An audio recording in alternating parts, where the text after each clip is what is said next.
Hello and thanks for checking out ChartGuys.com. We're proud to be one of the most successful technical analysis communities online, teaching you the skills to become a more confident, effective, and informed trader. Join our community of hundreds of analysts worldwide working together to learn the charts, generate profit, and achieve financial independence. For access to daily live chart analysis and market coverage, a thriving chat community, along with dozens of hours of exclusive educational materials. We look forward to seeing you. Let's check out some charts. Hey everyone, hope you're well. Just going to check in on some of the tickers that traded today, and not going to do them all because I don't have much time. So we're looking at CGC, and it did get its daily bull break. So that is notable. If you want to add these pivots to your chart, go to indicators, go to pivot points,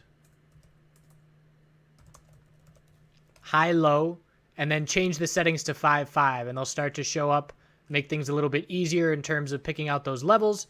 That's a tip from one of our members. So we've got the trend change on the daily and just the shift in momentum, really. We had our low, just a lower high, higher low, bull break today. And we're now seeing a common pattern, at least in this market environment. When Canada is closed, the US does well. And that happens time and time again. I traded both CGC and ACBFF today. Traded ACBFF in the morning and CGC on the bounce, which was a beautiful cup and handle pattern. Let's look at that real quick.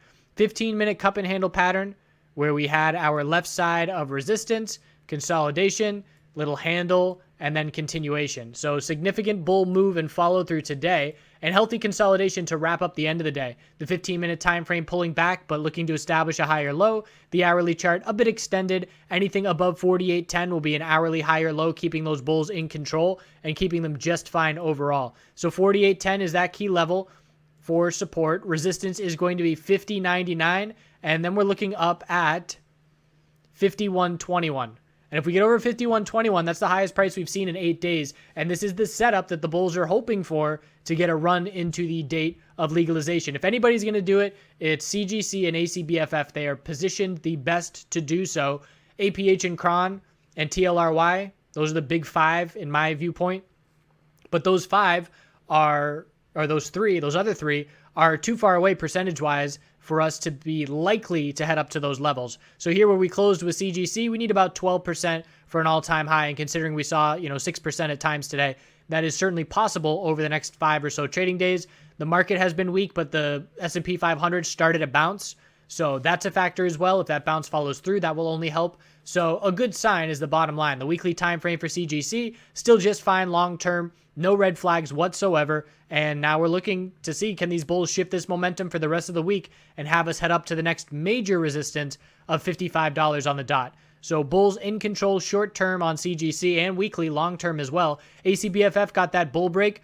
Didn't see much of a gap up open, but certainly saw follow through throughout the day. Nice uptick in volume there as well. So initial bull break and then strong close. So at this point, have to be aware that when we open tomorrow on CG or WED and ACB, there's going to be, it was a bit of an artificial trading environment in the sense that anybody on the Canadian side couldn't sell yesterday. Also, they couldn't buy, but when you're going up and you see a 5-7% move, you have to figure, okay, some of these people are going to be taking profit on the way up, and they weren't able to do so, so that made it a little bit easier for the bulls to move the price, perhaps. So whenever I see this, I always am cautious because essentially it's like Canada is going to be waking up tomorrow to a 7% gap up open on ACB or even beyond if we see another higher open tomorrow. And same thing for WEED. So just got to be aware that we might see an initial dip of profit taking, but those dips usually get bought up, certainly in this market environment, specifically for CGC. So that's a potential trade opportunity first thing tomorrow morning. Wait for the initial profit taking wave and look to buy that dip. So for ACBFF, the hourly higher low, we established a nice bull flag and then saw continuation. It's all about 1020. So that's going to be the key level. And I'll probably be keeping an eye on ACBFF tomorrow and wait for the ACB chart to align with it because we're not going to have this clear level like we do on ACBFF. We won't have that on ACB because ACB is just going to gap up and skip all this price action, of course.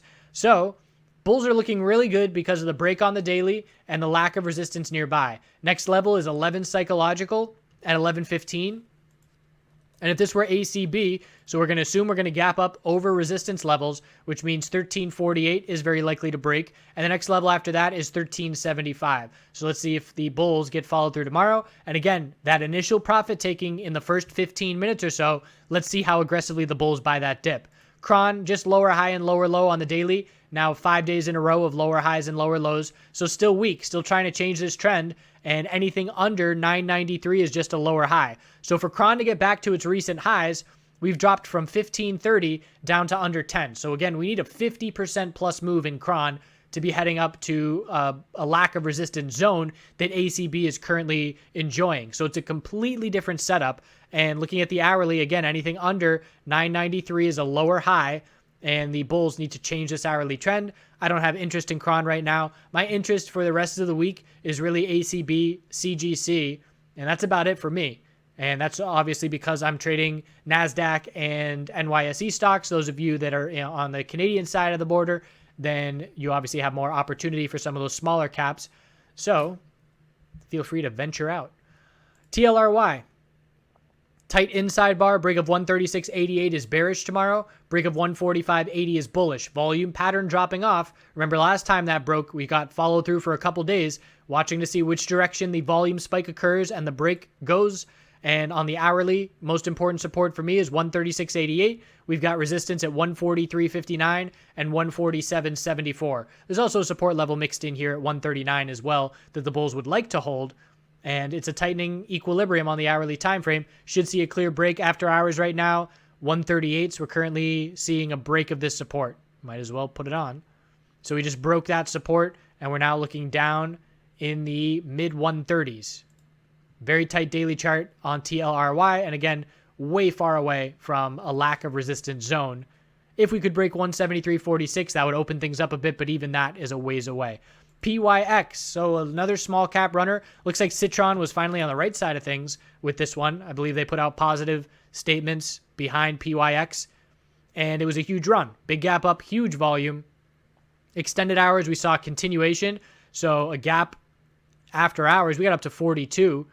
So potential for another gap up open tomorrow. It's an extreme runner. It's very overextended at this point. So again, playing with fire, if the risk to reward on entries up at these levels is not ideal, but if you have clear support levels nearby and you have a game plan and an exit plan, that's the most important part. If you have those things, then you can make higher risk entries knowing that you will be stopped out if it doesn't play out. So at this point, the last hourly high or low is 33.07. That's a long ways away. If we get a gap up open, I personally, this is just one I pass up. I don't care if it's going to go to $60 because the risk that we're going to, gap up and then see profit taking and take off 5-10% from that high, I don't want to buy into that. That's just not the risk to reward that I'm looking for and not looking to hit the home run.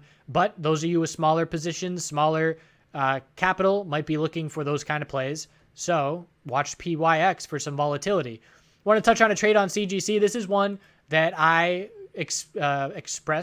exhibited no FOMO. So I was sitting here waiting for this 50 break. And one of our members asked, and that's the best part about our community, someone asked, hey, is this a cup and handle on the 15-minute time frame? And I was not aware of it at that point. And I looked at it and said, why, yes, it is. So I had my buy order filled out for CGC.